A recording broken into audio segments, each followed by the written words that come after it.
Oh, good morning, gang. I am running late because life happens. The dishwasher decided not to keep working last night, and so I've spent a lot of time this morning trying to deal with that.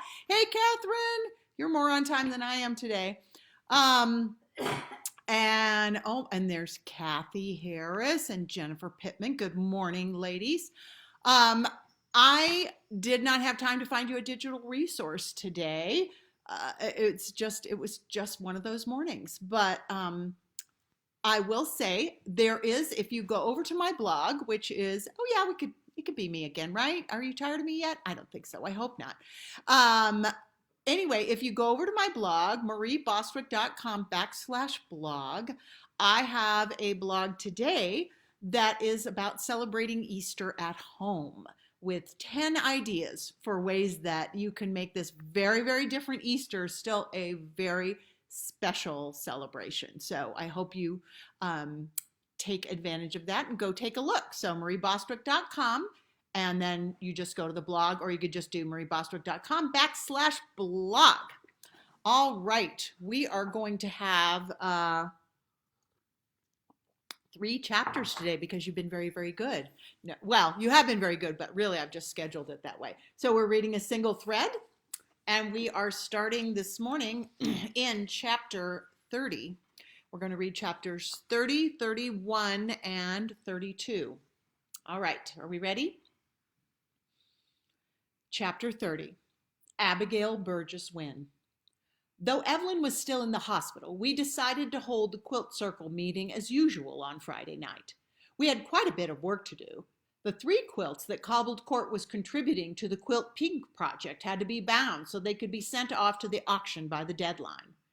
The 3 of us had worked in the shop all day, Margot and I waiting on customers while Liza and Garrett took inventory. At closing time, Garrett took his laptop computer and went upstairs to Evelyn's apartment. Liza said he was working on some ideas for the website. It's not every young man that would leave a lucrative career on the other side of the country to come home and take care of his ailing mother. I liked Garrett. Too bad his father was such a louse. After we locked up, we reconciled the register. Unfortunately, that didn't take long. With Evelyn in the hospital and unable to teach any classes, sales had been weak. Once everything was in order, Margot went into the break room and took a tray of sandwiches she'd made out of the refrigerator, while I sliced up a plate of oranges and Liza popped a bag of popcorn in the microwave and poured some Diet Cola into 3 glasses. That was dinner. We carried everything into the classroom and sat down to sew the quilt bindings using the blind stitch that Evelyn had taught us, so that when the quilts were completed, it would be all but impossible to see the threads that joined the binding to the quilt edge. We arranged our chairs in a circle so we could talk while we worked, and there was certainly a lot to talk about. Honestly, I said, I don't know how he found the nerve waltzing into Evelyn's hospital room with flowers in hand after he's taken up with another woman and then divorced poor Evelyn. I'd never heard of such bad taste. The man is utterly déclassé. Liza frowned at me and then bent back over her sewing. Abigail, not so loud. He's staying right upstairs in the apartment. He might hear you. Oh, please. As if I care. Besides, I doubt he knows what déclassé means. He doesn't look like the sort of fellow who has studied a great deal of French. Liza glanced up quickly from her work, unable to suppress a little smile. Well, the cowboy boots are kind of interesting, she commented. I can see them in Texas, but you'd think he would have thought to switch to snow boots or loafers once he hit the Connecticut border. Not that I want to dictate anybody's fashion choices, but they aren't very practical around here. I was looking out the window yesterday and saw him walking through the courtyard, and next thing I knew, bam! He slipped and fell on the ice. Liza paused a moment to put the end of a piece of thread into her mouth to wet it, then slipped the pointed end through the eye of the needle before continuing. And I mean, he's from Wisconsin originally. You'd think he'd know that snow and cowboy boots don't go together. I shifted my reading glasses down to the end of my nose so I could see my seams better. I hated those glasses. They made me look old. I'd never have been caught dead wearing them in public, but they were a necessity when I was quilting, especially after dark. Besides, Margot and Liza didn't care how I looked. That's exactly my point, I added. Everything about that man is affected. I don't like him, and I don't trust him. What's he doing here anyway? Margot, who eschewed what she called gossip and I called a simple exchange of viewpoints, had been listening quietly and working diligently during this whole exchange. Now she finally broke in. It does seem a little strange, she admitted, him coming here after the surgery and then just moving into Evelyn's apartment, even though they're divorced. She didn't ask him to come, did she? Liza shook her head. No, definitely not. Garrett told me that Evelyn called him a few weeks ago after Rob... excuse me. No, definitely not. Garrett told me that Evelyn had called him a few weeks ago, told Rob about her cancer, and that they'd had an argument. Evelyn hung up on him. The apartment's so small that Garrett overheard the whole thing. He wouldn't say so, of course, but I think that even Garrett is wondering what his dad is doing here. It must be a little awkward for him. Exactly, and it'll be a lot more awkward when Evelyn is discharged from the hospital tomorrow. I lowered my voice to a whisper. In spite of what I'd said to Liza, I really didn't want Rob Dixon to overhear our conversation. Evelyn only has one bedroom, which I assume Rob is using right now. Garrett is sleeping on the sofa. I peered meaningfully at the others over the tops of my reading glasses. Where do you suppose Rob is planning on sleeping after Evelyn gets home? Abigail, stop that. Margot clucked with a disapproving wag of her head. Evelyn and I already decided that she's going to stay with me for a while. That way she won't have to climb the stairs and will be able to rest without all the noise from the shop. Rob can stay in the apartment if he likes. Margot took a pair of snips that she had hanging on a ribbon around her neck and cut the end of a thread. Of course, I'm sure he'll be leaving soon, she continued. His presence seems a little strange to us, but after all, he was married to Evelyn for close to 30 years, and they still have a son together. I'm sure he must have some kind of feelings for her. Maybe he just felt like he ought to show up to support her. No matter what happened between them, I think he genuinely wants to help. Yesterday he gave me a hand carrying and shelving the new spring fabric bolts. That was nice of him, don't you think? Liza just shrugged in response. I decided to keep my thoughts to myself as well. I supposed Margot could be right, but I didn't really think so. Margot was such an innocent, always trying to see the best in everyone. So much so that I first doubted her sincerity. I mean, really, how could anyone be that sweet? But Margot was. She'd grown on me, and sometimes, I discovered, she was right. There were people in the world who truly did operate from good intentions, with Margot leading the pack. I just didn't happen to believe that Rob Dixon was one of them. In my heart, I could tell that Margot didn't think so either. Margot might be an innocent, but that didn't make her a fool. Margot picked up the now finished quilt she'd been working on and took it to the ironing board for a final press. Still, she said, tipping her head to one side as if trying to see the situation from a different angle, you'd think he'd have gone home by now. Why hasn't he? Liza gave voice to the exact thought that was going through my head. Because he wants something, that's why. I lowered my head over my quilt and smiled to myself. It was good to know that my niece had inherited some of the Burgess common sense. Well, I said, one thing is for sure. If he left right now, it wouldn't be a second too soon for Charlie. Did you see the look on his face when Rob breezed past him in the hospital corridor and barged into Evelyn's room? He didn't introduce himself, but the cowboy boots were a dead giveaway. I thought Charlie was going to chase him down, rip those roses out of his hand, and shove them down Rob's throat. Liza grinned. I like Charlie. So do I, echoed Margot. At first I thought he was a little gruff, but he really is so sweet. I've known Charlie for 20 years, ever since I moved to New Bern and opened the grill. You won't find a kinder, more tender-hearted man on the face of the earth than Charlie Donnelly. I think that's why he puts on that brusque businessman act.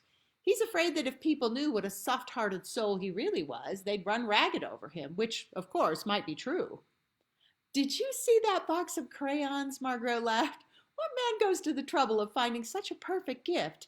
He's obviously crazy about Evelyn, but she doesn't seem to get it. Or maybe she's just not interested, I posited. Just because he's in love with her doesn't necessarily mean that she's in love with him. Maybe she just wants to keep their relationship platonic.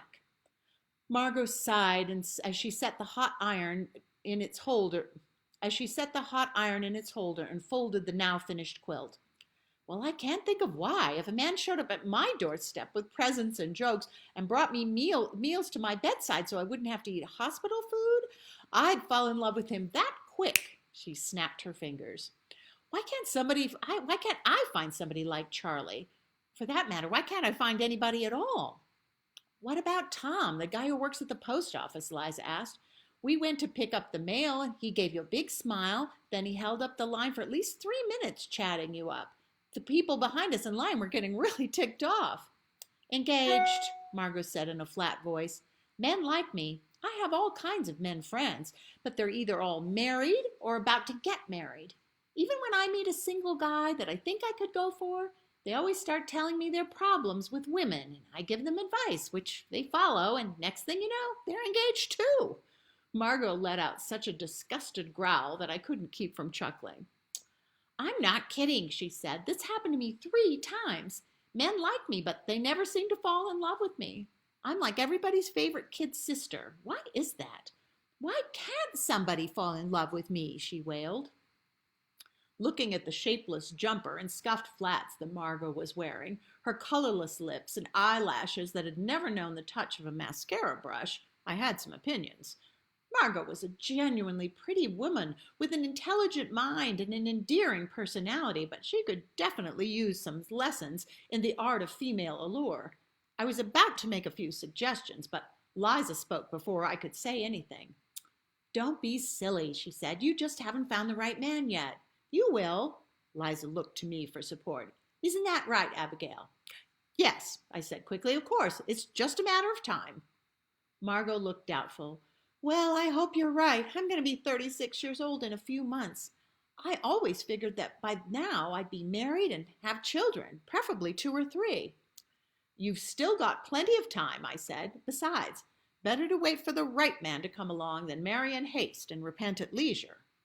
Trust her, Liza said, chimed in. She knows what she's talking about. And by the way, speaking of waiting for the right man, I haven't seen Franklin around lately. Are you mad at him again? Liza winked at Margot, and I suddenly had the feeling that I was a punchline of a joke whose point I'd missed. Franklin? No, I haven't seen him recently. I've been too busy with all this Evelyn business and my work at the shelter. I imagine we'll get together for our monthly business meeting in a couple of weeks. Why do you ask? Oh, no reason, Liza said, and began folding up the project and putting away her sewing notions. Just wondering. That is chapter 30. Let me get a little tea. Oh, it's always so nice to see your comments. I always read them later. I can't do it while I'm reading to you, but it's always nice to see people coming from so many different places. Iowa, Utah, my goodness, how lovely. All right. Are we ready? Chapter 31, Evelyn Dixon. Different voice, I have to think. I heard the front door open and close, footsteps, and Margot's voice calling my name. I didn't answer, hoping that maybe she'd think I was sleeping and go away, but she didn't. The bedroom door opened and Margot peeked in. Oh, there you are. Didn't you hear me call you? I just shook my head, a lie. She held up a disposable aluminum dish with a white cardboard top. I've got your lunch, Charlie's special chicken pot pie. I hope that's all right. Charlie said he called over here to ask you what you wanted for lunch, but nobody answered. That's fine, I said. I'll have it later. I'm not very hungry right now. Oh, she sounded a little disappointed. Well, all right, I'll just put it in the refrigerator. She turned to go into the kitchen, but then paused at the door just a moment and tilted her chin up and breathed in, as if she was sniffing the air for the scent of an oncoming storm. Evelyn, is there anything I can do to help you? You barely touched your breakfast or your dinner last night. Maybe we should call Dr. Finney. I'm worried about you. Are you in pain? I was. But there's pain and then there's pain. The kind that seeps in through your pores and joints and nostrils and refuses to be banished by something as simple as a couple of white tablets you take every 3 or 4 hours as needed. It's the as needed part that gets you into trouble. There is no end to it. I looked into Margot's sweet, troubled face. I felt bad for worrying her, but then there were so many things I felt bad about. Where to begin? How to explain? I'd gone to sleep in the white-hot light of a sterile operating room and woken up in a fog that had become a black and ever-thickening miasma of despair. It had seeped into my mind and heart, blocking out every ray of light, filling my throat and nostrils so that with every breath I took, I inhaled hopelessness. I couldn't explain it, couldn't control it, and couldn't make it stop. Margot, with her thick fringe of brown lashes, ringing, caring eyes, had no experience with this kind of pain. I hoped she never would. I didn't even want her to know that such desolation existed, so I just told her what she wanted to hear. I'm fine, just tired and sore, that's all. I'll eat later, promise. I tried to smile, but my lips felt like they were lined with sandpaper, scraping across my teeth into a grimace. All right, Margot said doubtfully. I'll just put this away and then run back to the shop. Things are going well. All the customers are asking about you. That's nice. Oh, and did I tell you? Rob installed a new display case. Then he fixed the copier and the tension on that broken sewing machine. You never told me he was so handy. She waited a moment for me to say something. He keeps asking if he can come over and see you. Charlie, too, No, I interjected before she could say more. Margot's eyebrows shot up, and I took a deep breath and told myself to calm down. Not yet. I'm still so tired. Visitors wear me out. But tell them both I said thank you, all right? She nodded her agreement. Are you going to take a nap? That's good. You need a lot of rest, Evelyn. You'll be back to your old self soon. She smiled, and I wondered if she was trying to convince herself or me. I'll bring you some soup for dinner. Call the shop if you need anything at all. I will. I lay down on the bed and rolled to my side, my face turned toward the wall. Margot went into the kitchen and puttered around for a few minutes, but before she left, she came back into the guest room. Feigning sleep, I kept my eyes closed. Margot tiptoed up to the edge of the bed, pulled the broken heart quilt up over my shoulders. She stood at the edge of the bed for a long moment, not moving, standing over me the way a mother stands over the sick bed of her child. Finally, she bent down, brushed her fingertips lightly over my hair, and whispered, It'll be all right. Just rest now. I'm praying for you, sweetie. We all are. It's going to get better. It will. Soon. Margot crept out of the room and closed the door quietly behind her. The center of my chest throbbed in a place deeper than the cut of the surgeon's knife. For a moment, a silent, desperate groan, half prayer, half flag of surrender, rose from the black like an arm reaching out from the deep, fingers opening and closing on empty air, blind, desperate, grasping for a lifeline. Help me, please. I can't do this alone. There was no gentle creeping, no whispered, worried voices afraid of saying or doing the wrong thing or making things worse than they already were. I heard the sound of heavy feet treading on wooden floorboards and a decisive turn of the knob before the door flew open, banging against the wall like it had been blown by a hard wind. She didn't have to say anything. I knew who it was. Mary-Dell had come to town. Evelyn, get up, she commanded. Before I could consider a response, she threw back the bedclothes. The room was chilly without the protection of the broken heart quilt. I shivered in my nightgown. Get up, she repeated. You've been lying there for almost 2 weeks, and that's long enough. Now get up. Her tone was impatient. It didn't occur to me to argue. I sat up and hung my bare feet over the side of the tall antique bed, my toes barely brushing the cold wooden floor. I wrapped my arms around my flat chest protectively and looked up. Mary-Dell towered over me. Her face was stern. You're supposed to be filming your show, I said. What are you doing here? Came here to ask you the same question. She turned around, and for the first time I noticed Margot clinging to the door jamb, half in the room and half out of it, as if she wasn't quite sure what to do next. Would you excuse me for a minute? I've got to smack some sense into my friend here, and I'd just as soon do it without any witnesses. Margot's eyes grew wide, not quite sure what to make of this, and gave me a questioning look. I nodded. It's okay, Margot. She bit her lip, not sure of the wisdom of leaving me alone with Mary-Dell, but after a moment she took a step back.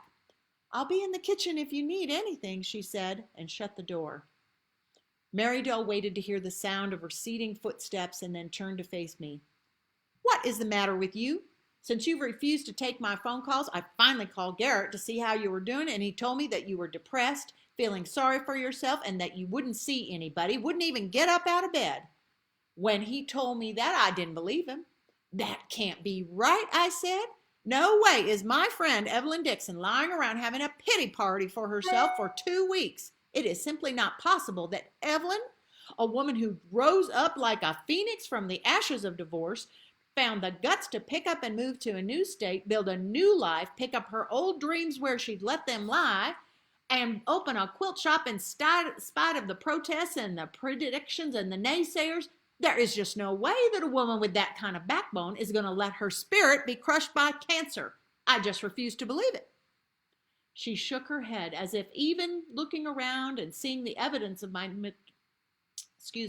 withdrawal into depression, the blinds drawn to keep out the daylight, the litter of crumpled, damp tissues that filled the wastebasket, and the curling edges of a cheese sandwich that was supposed to be my lunch but sat untouched on the nightstand, she still couldn't believe her eyes. But Garrett assured me that that was the case. I wanted to get myself a second opinion, so I called those new friends of yours, Margot and Liza and that Abigail. She's different, isn't she? Not exactly the soul of warmth, but she sure is fond of you. I even talked to that scum-sucking scab of an ex-husband of yours. What's he doing here anyway? I started to say something, but Mary-Dell didn't give me a chance. Never mind, we can talk about that later. Anyway, she said, taking a big breath as she returned to the subject at hand. When they all told me, I just had to come up here and see for myself because I was sure they were wrong. I told the television producer that everything was just going to have to wait for a couple of days, that the whole film crew was just going to have to cool their jets while I flew up to Yankee Land to correct these malicious rumors that were flying about one of my dearest friends. But look at you! She moved her head slowly from side to side, murmuring the classic mantra for disbelief and disappointment. What happened? Here you are, looking like something the cat dragged in, lying about in this musty old room that smells like the windows haven't been opened in about a year, letting everybody else do your work for you while you lay here feeling sorry for yourself and worrying everybody half to death. Evelyn, I want a straight answer. What is the matter with you? I wanted to start crying again, but finally I was out of tears. The burning sensation behind my eyes migrated to my throat, erupting in a belch of angry words. Don't, Mary-Dell, I warned. Don't start with me. You don't know what it's like. So don't you stand there and tell me that I'm feeling sorry for myself. Nobody has hacked pieces off of you. You're not going to have to live the rest of your life wondering if they really did get it all, if the cancer is going to come back and finish you off. You don't know what I'm going through. She put her hands on her hip and opened her mouth as if she was about to begin lecturing again, but then thought better of it and pressed her lips into a tight line. She walked across the room to the window. You're right, she said, and turned to pull the cord on the window blind. I don't know what you're going through. So tell me, talk to me. Bright light streamed through the glass directly into my eyes. I turned my head and screwed my eyelids shut. I didn't know. I wasn't prepared, I said, struggling to find the words. My doctor and I had talked through this whole thing, discussed exactly what would happen during the operation, what my options would be for reconstruction, the possibility of follow-up with chemotherapy or radiation. We even discussed the mental side of this. She warned me to expect a roller coaster ride of emotions, and I thought I understood. I thought I had to handle it, but I didn't, not even close. Mary-Dell leaned back, resting her weight against the windowsill. Listening intently, she tipped her head to one side, making it easier to look her in the eye, damming the late afternoon sunbeams until they pooled behind her and spilled sunlight through the frizzed tendrils of her hair, making each gray-blonde strand glow pink and gold, glinting against the myriad crystal beads of her dangly earrings that illuminated shadow phantom spun around her head, giving her the aura of some angelic, benevolent being. Before the operation, I'd worked it out in my mind logically, like I was talking about somebody else. You understand? I don't know if she did or not, but she nodded. Of course I was going to go through with it. It was the sensible action. My breasts are my life. There was no choice. But why is that? Why didn't I get a choice? Why did this happen to me? What did I ever do to deserve this? I pushed myself off the bed and stood in front of my friend. My voice and my hands were clenched in anger. Why? I demanded. Tell me why. I don't know. No one does. Do you have any idea what it's like? Can you imagine? Everyone keeps saying how lucky I was to have caught it in time, and isn't it wonderful that they can do this reconstructive surgery these days? If one more person says that to me, I swear I'm going to slap him. What do I have to feel lucky about now? I barked. I barked out an incredulous laugh and covered my flattened chest with both hands. Do you know what the reconstruction surgeon calls them? Mounds. Not breasts, mounds. After I'm healed, they will put implants in my chest and then tattoo on something that is supposed to represent nipples. There will be a swelling where my breasts used to be, but they won't be breasts. They will be mounds. My anger wasn't spent, but I was. Drained and exhausted, I covered my eyes with one hand. I'm alive, and I know I should be grateful for that, but I don't feel grateful. I feel cheated. For the last few years, everything I knew about myself is being subtracted piece by piece. If I keep losing parts of myself, my marriage, my family, my home, and now even my womanhood, who am I supposed to be now? I opened my eyes, looking for answers in Mary-Dell's patient gaze. If this is it, if I'm going to be subtracted bit by bit until there is just nothing left, then why doesn't God just get it over with? It's easy to say that I should get up and move on with my life. Sometimes I even say it to myself, but what kind of life will it be? Will I ever know love again? Will any man ever find me desirable again? And even if he did, will I be able to respond? Yesterday, I took off my clothes and I looked in the mirror. I looked like some worn-out rag doll, all jagged tears and mismatched patches. Who could ever want me? And what will I lose next? My business? It's the one good thing that has happened to me during these last awful years, and I'm inches from losing that too. And what was left of my life savings with it? What am I supposed to do if that happens? I'm 50 years old. Too old for second chances. Well, make that third chances. I can't face the idea of losing anything else, Mary-Dell. I can't. Shifting her weight forward, she stood up and walked toward me, moving out of the glow of celestial radiance into the ordinary light of day, so that I could see that she wasn't an angel at all, just Mary-Dell, just an old friend who had known pains and fears of her own and was willing to drop everything and fly across the country to listen to mine. Just Mary-Dell, just what I needed, just when I most needed it. She crossed the room. For a moment, I thought she was going to put her arms around me and tell me it would be all right. But instead, she pushed past me and started making up the bed, straightening the sheets, and tucking them in so tightly I'd have had to pry them loose to get back into bed. Before I had Howard, I miscarried 6 times. I wanted a baby so bad, so did my husband, Donnie. We kept trying, but every time I'd get about 5 months along, far enough so everybody'd know I was pregnant and start congratulating at us, and I'd lose the baby. The first couple of times, people would even send presents and cards. By the third time, they'd just stop me in the store or at church with this concerned look on their face and say they were praying for us. I knew they meant well, but I wanted to slap them just the same.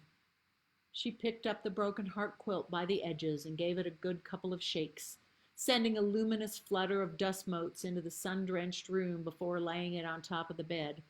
She didn't look at me as she worked, methodically smoothing out the wrinkles on the quilt. After the 6th time, the doctor said we should just give up, that there was no hope and these continued miscarriages weren't good for my health.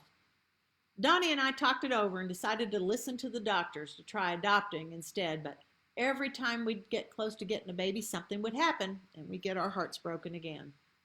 Donnie wanted a son so badly. One day I came home and found him in the back bedroom crying his eyes out, holding a letter saying that the adopted mother had changed her mind and decided to keep the baby we thought was going to be ours. I was 36 years old, but we decided to try to have a baby on our own one more time. Howard, I said. She nodded and began fluffing the pillows. Howard. Other than Donnie and the doctors, I didn't tell anyone I was pregnant. I started wearing big clothes right off and griping about weight so people would think I was just putting on a few pounds. But when we passed that 6-month mark and I realized that this time we really were going to have a baby, I was so excited. Donnie, too. We had all kinds of plans for him. I decided he was going to play the piano and design bridges, find the cure for cancer, and be president of the United States just as a sideline. Donnie wanted him to play quarterback for the Cowboys. She smiled briefly as she gave the pillowcase a final pat, then straightened up and put her hands on her hips as she looked over her work, her expression serious and appraising. Then Howard was born, and the doctor said he had Down syndrome. In a way, it was like miscarrying all over again.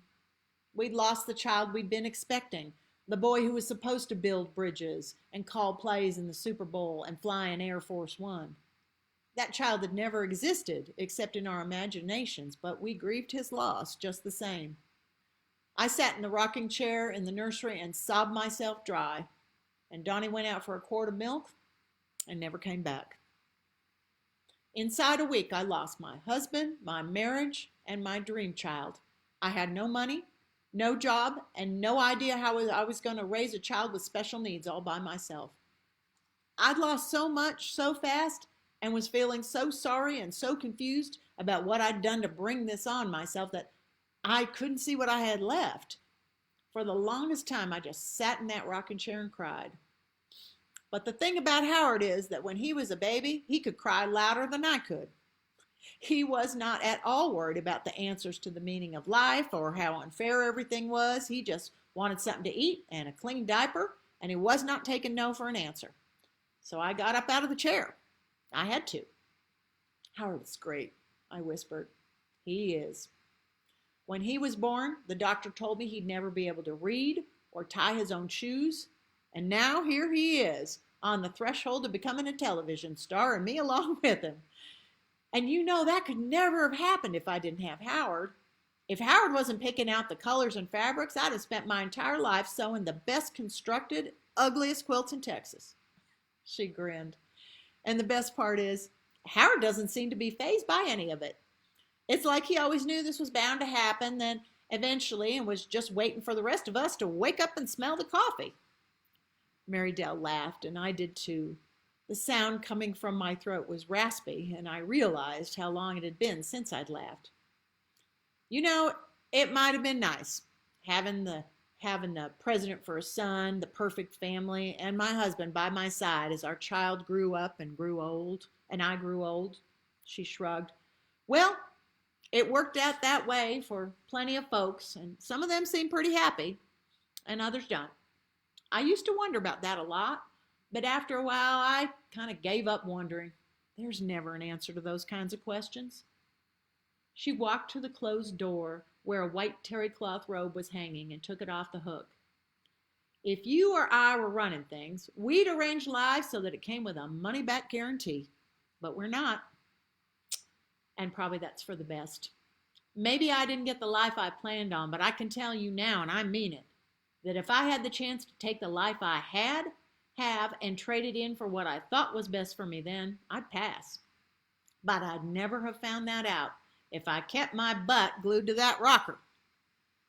She walked behind me and opened the robe so I could put my arms in the sleeves, then came around to tie the front to tighten the belt around my waist.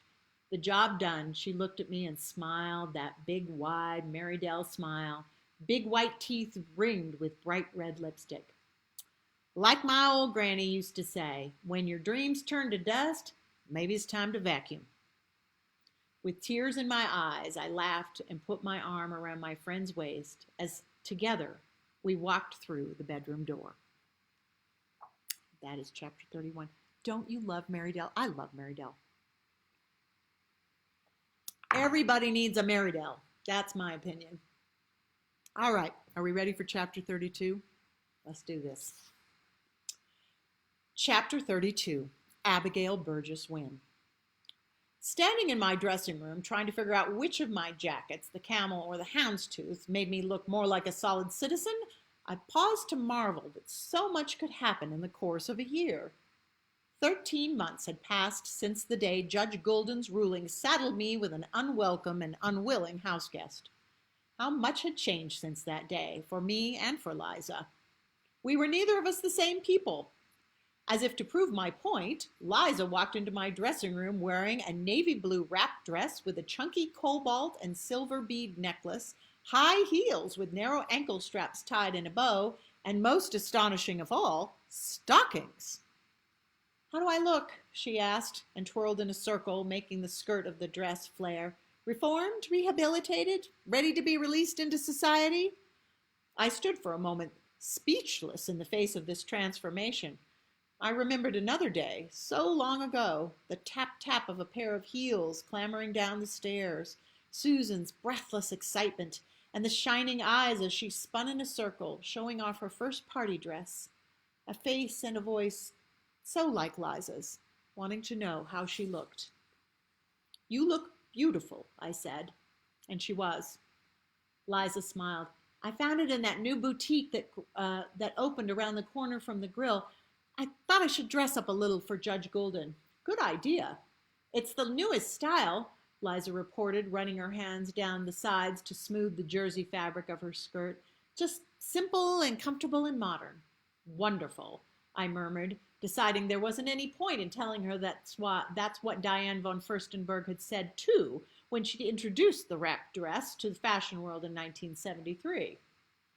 "Blue's a good color for you, sets off your eyes." It was true, but frankly, I'd have said the same thing if she'd waltzed into my room wearing bright red, pumpkin, seafoam green, or puce, anything but black. "The necklace is nice, too. Where did you get it?" "I made it." "Really? Well, it's very pretty." "Thanks. The lady who owns the boutique liked it, too. She said if I could make some more, she'd buy them for the shop." "That was an interesting idea," I mused. Starting a jewelry business might be a good way for Liza to use her talents. Working in the quilt shop was fine for now, but Liza needed to expand her horizons. With a little encouragement, financial backing from me, and introductions to the right people, also courteously of me, who knew? Before long, Liza Burgess Originals might be available in the jewelry departments of Barney's in Manhattan, Neiman Marcus in Dallas, and Harrods in London, a worldwide jewelry empire. And the whole thing headquartered right here in New Bern, Liza's home, where she lived with me. Of course, when she decided to marry and perhaps have a family, which might happen sooner than later, I'd noticed how Garrett Dixon was looking at her lately, then the whole family, Liza, Garrett, and their children, girls, I decided, 2 of them, could live right here on Proctor Street. The Hudsons had been grumbling about the Connecticut winters for years, always swearing that they were selling and moving to Florida. I wondered if they were serious. Their house would be perfect. The gardens were large, perfect for children, though the kitchen needed updating badly, and we'd have to build some kind of office for Liza so she could run the business out of the house and still spend time with the children. Maybe we'd have to add a nanny or housekeeper suite as well. If the business really took off, Liza would need some extra help around the house. Maybe I should hire an architect. No, I decided, better just to call Dominic DeRosa, the contractor who'd remodeled my bedroom suite 3 years before. He did good work, and he would understand exactly what I wanted. Yes, that would be perfect. After the hearing, I'd tell Franklin to call the Hudsons and see if they were willing to sell. Of course, if I came to them first, they'd probably be stubborn about the price, but what did that matter? Money was nothing compared to family. All that mattered was that Liza was happy. "Abigail?" I shook myself out of my reverie and saw Liza staring at me with a quizzical look on her face. "Are you all right?" "Oh, yes, I was just thinking." I grabbed the camel jacket from the hanger. "Are you ready?" "Yes," she said slowly, narrowing her eyes. "What were you thinking about?" "Oh, nothing important. I'll tell you about it later." I patted her on the arm and smiled. Let's go. Harry Golden was pleased. Liza, Franklin, Mr. Corey, and I, the same cast of characters who had stood in the judge's chambers a year before, sat quietly as Judge Golden flipped through the sheaf of papers that made up Liza's file, peering through the reading glasses that were perched on the end of his nose and nodding approvingly. Good, he murmured. Very good. No arrests, not so much as a parking ticket. It says here that you've been participating in a grief recovery workshop at the church. Has that helped you? Yes, Your Honor, a lot. Good. I'm glad to hear it. And you're still working at the quilt shop part-time? Liza nodded. Well, this character reference from the owner, Ms. Dixon, is excellent. She says you're a hard worker and have matured greatly in the last year. Looking over your file, I'd say I have to agree. Good for you, Liza. Liza blushed a little. Thank you, Your Honor. The judge cleared his throat, gathered up the papers, and taped them to his desk and tapped them on his desk to straighten them.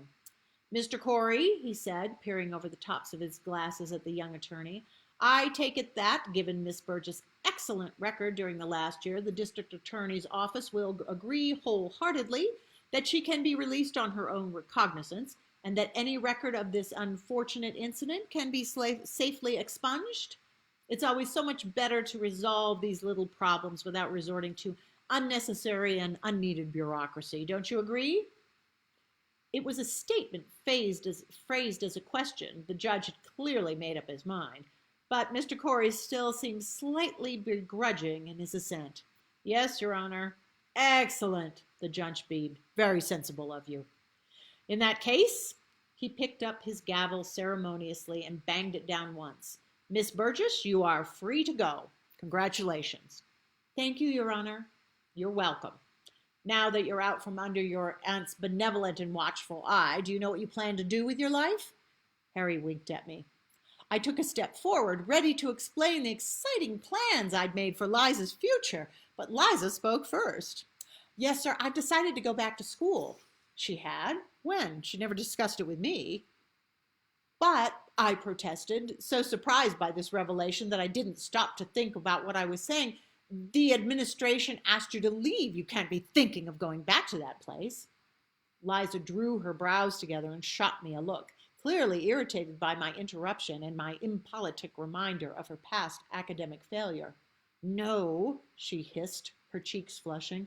I'm not going back to Rhode Island, but there are other art schools, you know. During the last year, I've come to realize how much I really love being an artist. It's my calling. And, she continued, straightening her shoulders, I've also come to realize that no matter what my old professor said, I do have talent, but I need to develop it. I just need to find the right school, probably in New York.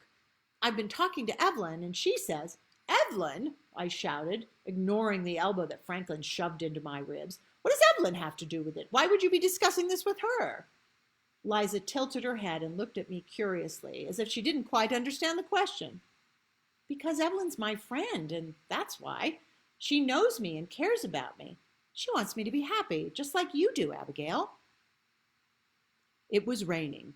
The three of us, Liza, Franklin, and I, stood clumped together under the overhanging eave on the courthouse in a fruitless attempt at staying dry. Well, of course I understood that you couldn't live at my house forever, I said, thinking about the Hudson place down the block. I just don't see why you're in such a rush to go. You could go to school and still live in New Bern. The community college has art classes. Liza rolled her eyes, and Franklin grinned. Even I knew that wasn't a real option. Liza's talents were far too advanced for some beginner's watercolor classes taught by some part-time associate professor. I was grasping at straws. It had been a long time in coming. The road had been rough, make that cratered with sinkholes big enough to swallow a Buick. But over the course of the previous year, I had come to care about Liza. I liked having her around, liked coming home and hearing her clattering around in the kitchen or walking into a room and discovering that she had decided to rearrange all the furniture without asking and then arguing with her about it. Before Liza came into my life, I hadn't realized how lonely I was. I didn't want to go back to being that way again. Abby, Franklin said, as rainwater dripped from the edge of his hat and onto his shoes, there comes a time when every fledgling has to leave the nest. You've done a good job helping Liza through a hard time, and I'm sure she appreciates it. Liza nodded earnestly, but it's time for her to go back and try her wings. Now it was my turn to roll my eyes. What a beautiful illustration, Franklin. So original. Did you make that up just now? Franklin laughed and Liza smiled. Franklin's right. Cliched, but right. I love New Bern. And though I never thought I would have said it, I love living with you, but it's time for me to leave. At least for a while. Who knows? When I finish school, maybe I'll come back. But, I protested, what about Garrett? You two have been seeing quite a lot of each other. How does he feel about your leaving? He's fine with it, because he knows that this is what it will take to make me happy. Sure, we care about each other a lot, but it isn't like he's asked me to marry him. Even if he had, I still want to go finish my education. It's like Evelyn said, falling in love shouldn't mean letting your dream fall by the wayside. Any man who truly loves you won't just love who you are, he'll love who you're capable of being. Evelyn again, I thought. She was certainly generous in doling out pearls of wisdom. The trouble was, she happened to be right. I exhaled a deep breath of resignation. All right, I see your point. Liza smiled and put out her arms to embrace me, but I held out a hand to stop her. Wait, you've got to promise me two things. First, that you will work hard, have confidence in your talent, and won't let anyone talk you out of being everything you can be. Done. Second, that you'll come back home during school vacations. She frowned. Well, I don't know. There are these cool spring break parties in Aruba that I was looking forward to, she said. And then, before I could start to tell her exactly what I thought about that plan, her face split into a grin. Just kidding, Abigail. Of course I'll come back for vacations. Where else would I go? This is my home. My conditions having been met, I submitted to Liza's embrace, reaching carefully around her shoulders to dab my eyes before she released me. Glad that's all settled, Franklin said. I saw Charlie on my way here. He said they've got a halibut special that's out of this world, so come on, you two. Lunch is on me. Liza wrinkled her nose, remembering something. Sorry, but I can't. Garrett and I are driving to Massachusetts to check out the new art exhibit at Williams College. This was news to me. That far? You won't be back in time for Evelyn's surprise party tonight. Besides, I thought Garrett was going to take Evelyn to her doctor's appointment and then lure her back to the shop for the party. Change of plans. Rob volunteered to do it instead, and Margot said she'd handle everything else. Well, I said, I still don't think this is the best time for you two to be running off to Williamstown. Don't forget, the party starts at 7, and everyone has to be in hiding before she gets there. Otherwise, it'll ruin the whole thing. I know. That's why I need to leave right now. Don't worry, Liza said. We'll be back in time. Garrett's a really fast driver. She turned around and dashed down the street in the direction of the quilt shop, leaping over puddles as she went. Liza, I called after her, that's not funny. You tell Garrett to drive reasonably. She didn't turn around, just raised her hand up over her head and wiggled her fingers in farewell. I couldn't see her face, but I knew she was smiling. Well, I guess that just leaves you and me, Franklin said, hooking his arm into mine. Come on, Mother Hen, I'll take you out to lunch. Actually, Franklin, I've got to run too. There's so much to do before tonight. I can't leave it all to Margot. That wouldn't be fair. But I was hoping to have a chance to talk to you. I've got some business I wanted to discuss with you. Tonight, I promised, after the party. Are you still going to the grill? Ask Charlie if he could send over a tray of the spring rolls and some of the nori salmon rolls, too. Following Liza's lead, I turned around and headed toward the quilt shop, trying to run between raindrops. But Abby, you've got to eat something. Just let me buy you a quick lunch. We're supposed to be celebrating. We are celebrating, I called over my shoulder. We're celebrating Evelyn's recovery. Oh, I almost forgot. Tell Charlie I'll need half a case of his best champagne as well. He can put everything on my tab. See you tonight, Franklin. Don't be late. That is the end of chapter 32. We're coming toward the end of our time with these characters. Whoops, I'm dropping things. I hope you are going to have a good day. I have a thought for you today that I found in the book of Matthew, chapter 10, verses 29. Something to think about today. Are not two sparrows sold for a copper coin? And not one of them falls to the ground apart from your Father's will. But the very hairs on your head are all numbered. Do not fear, therefore. You are of more value than many sparrows. My friends, I hope you have an absolutely amazing day. I will see you tomorrow, okay? All right. Bye-bye, gang.